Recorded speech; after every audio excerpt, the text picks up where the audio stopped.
Hey guys, how you been? Well, still certainly it's blessed to see you guys again. Okay, you see this again. Okay, you see this? This here is some fruit cocktails, but it's I can open it up. So I'm gonna show you all about like having some frozen fruit cocktails. Like all you do is open it up. Now, all you gotta do is get a bowl that's around like this, and just pour it on in there, and just put it in the freezer. Whoa, and just put it in the freezer and let it sit there for an hour or two, and then that day forward, they'll be ready. They'll be ready to serve. What was that? But anyway, so you see, whatever, so you see, whenever you have some candy, well, you see, I've been having that. I've been having frozen candy ever since I was a teenager.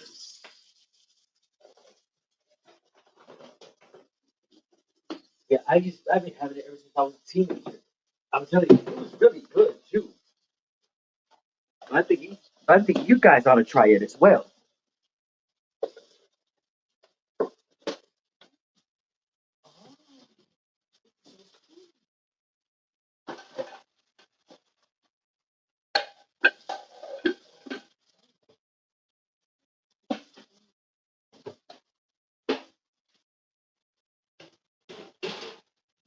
Ah, here's the keys.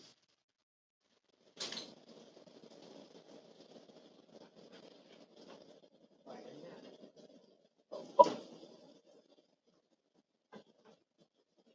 there we go. Uh, there we go.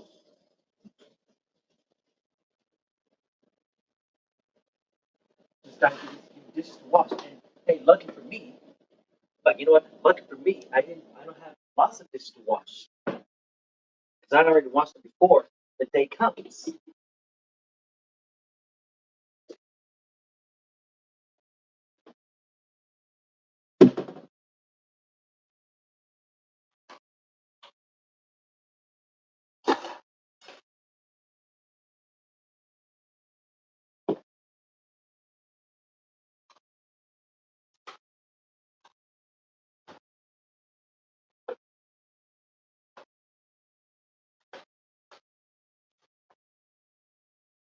There we go, right there. Now all I get to do is just wash, and then we'll just have a chit chat right quick.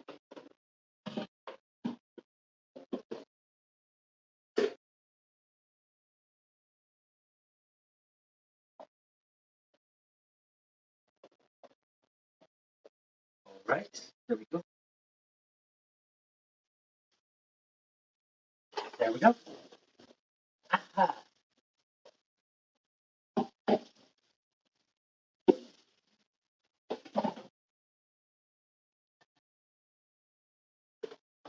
Now some of y'all did see me do some workout videos. There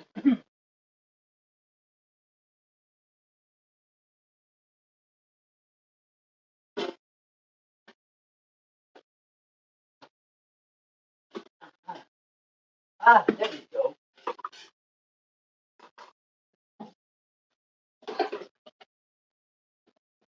That's better.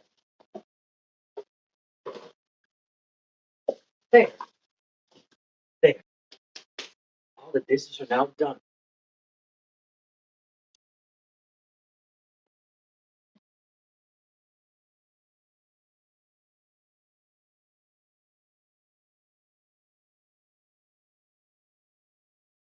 Let's see. Let me see about these mango oranges. Watch out, Chopper. Oh, I know I just washed dishes, guys, but I can always rewash them again. Ooh. Ah, oh, these mango oranges actually do look good. Let's look at that. Let's see.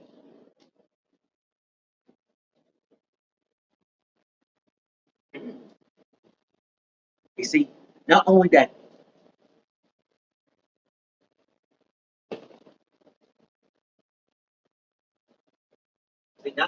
oranges taste good, but it's filled with lots of vitamin C. And vitamin C is very good for you too. It's good for your immune system.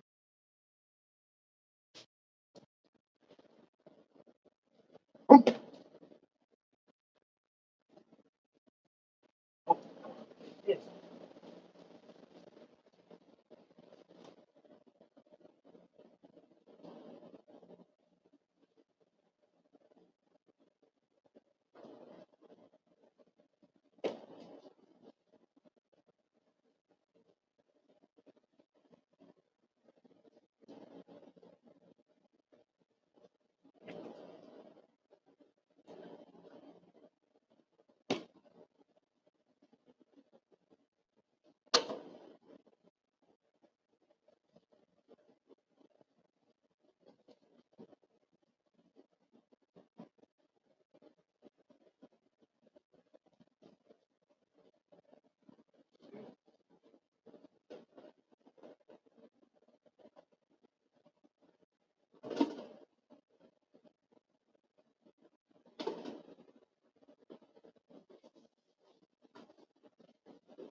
There we go.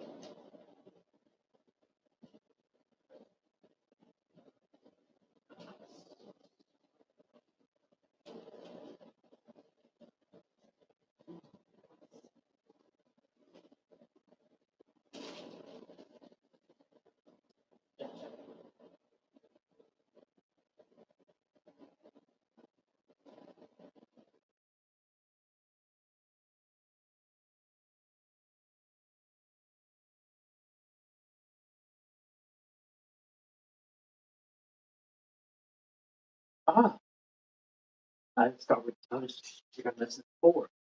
Let me just read it again. Let me just read lesson 4 again. Let's see. Ah, here it is.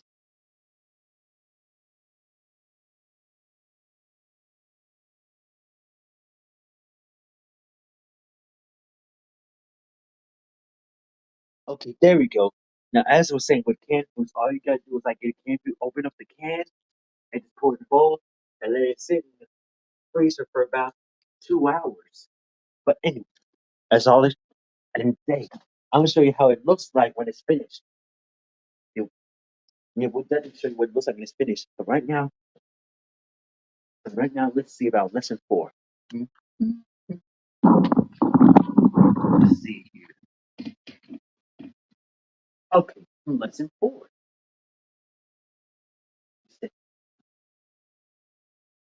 Lesson 4, the giant sled. Let's get the battle. Okay, the battle appears to be a standstill. Goliath's challenge to the end of the battle, with one last legend-making fight, has been met with the fear and dread from the Israelites. No one was willing to risk being added already to the already long, glorious tales of Goliath's triumphs. Enter the enter a boy David, sent by his father Jesse to check on the process of the battle and his sons. David is not David is not even supposed to be there, let alone on the battlefield. He arrived just as the armies are lining up for their daily face-off. First Samuel chapter 17, verse 22 states, and David left his carriage in the hand of the keeper of the carriage, and he ran into the army and came and salute his brethren. Sorry, brethren. Sorry. He arrived just in time for the show. No doubt David's mind. He was there to watch the Israelites annihilate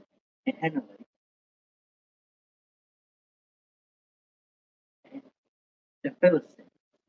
Instead, something strange happened. David watches Goliath march out to make his now monotonous, monotonous challenge,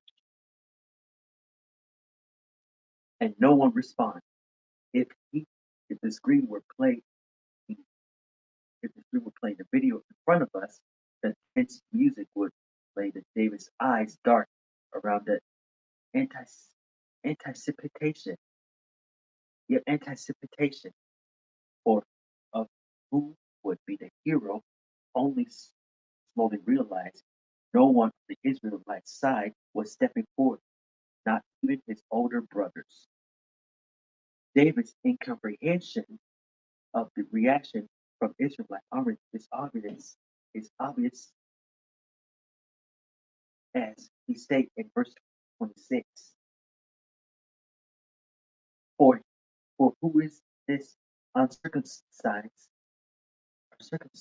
Philistines? He that he shall defy the army of the living God. He cannot understand why an Israelite would fear this man, full of confidence. Excuse me, John. Let me get the page here. Right? Okay. Okay. And youthfulness. David stepped forward to accept the challenge. Let no man heart fall because of him.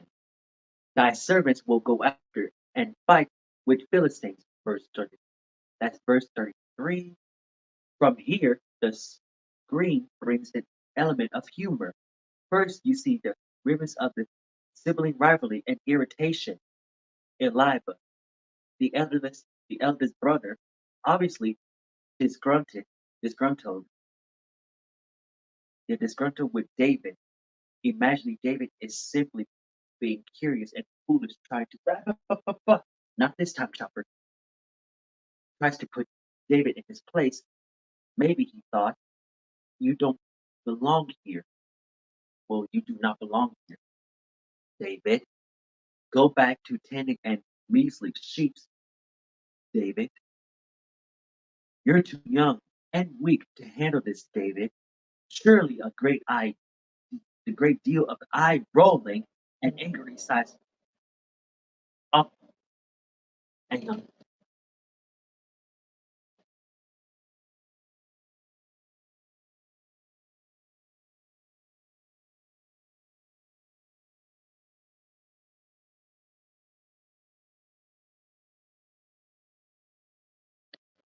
Okay, accompanied the rebukes of Eliba. David has every reason to feel inferior, and Eliba was determined to make sure he knew it. He was the youngest, not fully grown or developed, and inexperienced. He only tended sheep and a few at his and a few at that, as his brothers pointed out. Sometimes our giants are our own inferiority and insecurities. I'm not that smart. I'm too young or old. I'm too shy. I'm not experienced enough. Perhaps these lies we tell ourselves are or perpetuates and, and fed by the very people who who should be lifting us up and encouraging us. David looked past all these rebukes, knowing that his ability to win this victory has nothing to do with who he was, or his ability has everything to do with who God is and what God can do. Next, you see the logics of man kicking in the remedy and, and prepare David. Imagine young David, not fully developed, attempting to wear the heavy metal army of a fully developed warrior, like the boy wearing his father's suit, dripping over the sleeves and hang past his feet. The armor would not work. Sometimes our giants are the fixes we can try to put in our own place. Never mind, God. I got this. You you can catch the next one. The, it may be the it may be others continually trying to fix us rather than resolving the problems we we have only created bigger ones. David shook off the fixes of man and walks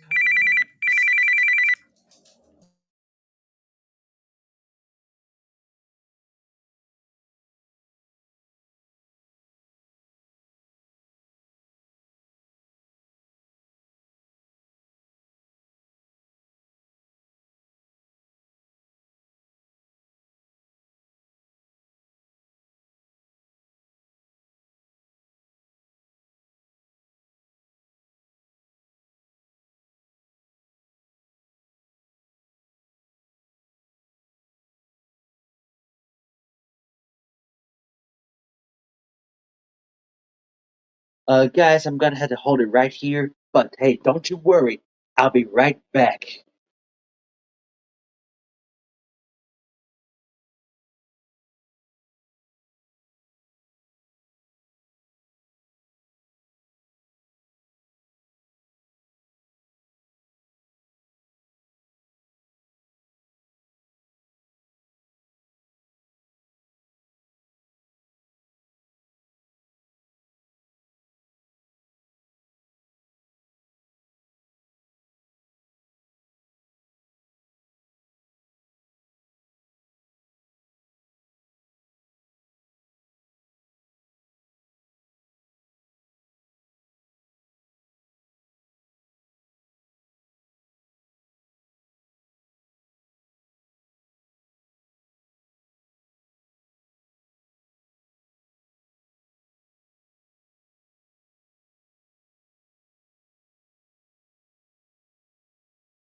Okay, I'm back, y'all. Well, now you see, the Lord done gave the God the Father gave all this courage to David, and and David believes that he could defeat the Goliath, even though he was a small boy. But he always believed in himself. Like, you think of it, nobody ever believes it for them, and nobody even believes in him. They didn't think that he could do it, but the Lord knows that David can do it. He could defeat the Goliath. So that's why the Lord gave David all the courage and bravery to defeat the Goliath, the giant.